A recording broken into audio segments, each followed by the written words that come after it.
48 laws of power. 48 laws, 48 laws of mobile detailing. It is not the 48 laws of power. All right, 48 laws of mobile detailing. Yeah, I stole that title. I sure did. What you gonna do? So anyway, law number 2. Concentrate on your strengths and outsource your weaknesses. Concentrate on your strengths, outsource your weaknesses.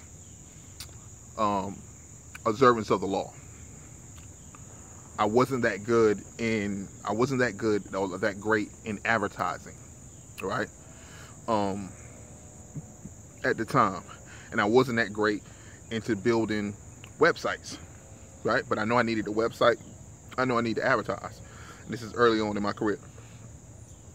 So what I did was I found a guy who can build me a website for 25 bucks, right? And he built it. He built it. He put all the keywords inside of it. And the search engine optimization was crazy because at that time you can search for mobile detailing in my city, and I would come up like 15, 20 times on the front page. Like seriously, nobody else would get it. Nobody else had a chance, you know. And I'm gonna go into a video about that too. But so I dominated the first page of Google. So all I had to do was pretty much go out and do what I know best at that time was mobile detailing, right? Go out there, show up, and show out, all right? And that works out good, right? And throughout time, I learned to make my weaknesses into a strength. So, but you have to deal with what you have to deal with at the time. Right now, if your strength is actually just detailing a car, then concentrate on that, outsource it. But if you're going to outsource your weaknesses, right? And let's say your weaknesses is, I don't know, let's say it's advertisement, right? If you're going to outsource it, then do it like this. Here's an observance of the law. Who was I dealing with? I can't quite remember the name of the company. Can't quite remember the name of the company. But they said that, you know, we're going to put you on the front page of Google. We're going to, even though I was already there, we're going to do this, we're going to do that, we're going to get more work for you, right? I said, cool. But you have to go into a contract of, you know, like $400 a month. Now, $400 a month ain't that bad, you know, especially if you're selling, like, let's say you're selling $100 details, right? So if they only get me 4 in a month, I'm good to go, right? Where I messed up at was, number one, they didn't get me at least 4, right? I think they got me like maybe like 2 a month, bruh. And so with that, where I messed up at was I gave them the credit card number to, or the debit card number to my account, to my business account. And so that mug is constantly being drained every single month. And since I'm in a contract, I'm kind of like, dang, I don't want to just end this contract. Anyway, I end up losing. They end up draining my daggone bank account, bro. Draining it. And I didn't get hardly nothing out of it, man. That didn't happen one time. That happened. It took me, you know, I ain't the brightest guy in the world, but it took me about 3 times to figure this out. So, to avoid that, right? To avoid that, what I do now, if I'm going to take, if somebody's doing advertisement for me or doing some kind of, if I'm outsourcing some work, then I buy a prepaid debit card, right? It's prepaid.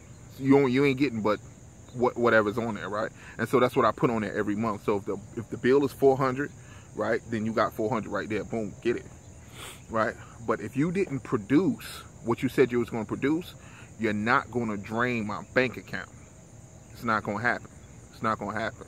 And here's another thing, is that it was really cool, is what I learned doing this process, and maybe you should try it too, is I have a bank account with I have about 10 bank accounts, baby, with every branch in the city. Just about every branch. right? Because I learned, if you checked out the 48 Laws of Mobile Detailing Part 1, move like the gun is to your head. If you check that one out, then you understand what I went through and what I learned by getting all these bank accounts is, number one, if somebody ever wrote me a check, I don't take checks anymore, but if I needed some cash, then there's a bank that I bank with right around the corner, and I evenly distribute the money out to them. So and then I got my main one, and then I got just dummy accounts, right? But what I've learned through this process is that you need to check the fine print at your bank, or if you don't know, just ask them. For an example, there's a bank in North Carolina. It's called the Bank of North Carolina, right? And I think anybody can get an account with them, right? And check and see if your bank does this. The Bank of North Carolina, if you put $100 in there, right, and keep it good for 30 days, then what that does, they give you a buying power of $700. So technically you have $800 to borrow against, all right? But you got to pay that money back within 30 days. So if you ever run across that situation where I don't have enough money for the rent, boom, you still got $800 just sitting there. $800 sitting there for just for that emergency, because it's going to happen. It's going to happen. But here's what's crazy about it is that once you set up that emergency account, right? And really what you want to do is set up $1,000 and put it to the side. That's just for Murphy's Law, all right? And those who don't know what Murphy's Law is, Murphy's Law says pretty much is what can happen will happen at the worst, most possible time. It will happen. What can happen will happen at the worst, most possible time. But when you set up this $1,000 shield, right, force shield, for some strange reason, it doesn't work like that. I mean, things happen, right? But it's never like an emergency like that.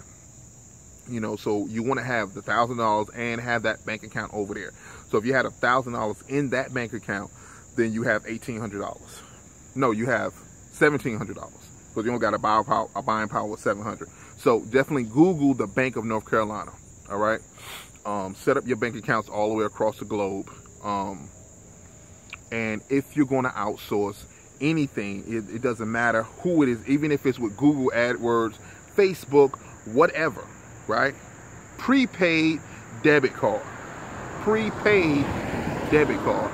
Because worst case scenario, if you can't ever pay that mug back, right? You can always change your Facebook name and get you another email address and all that crazy stuff. So that's just that. All right, so until next time, grind time.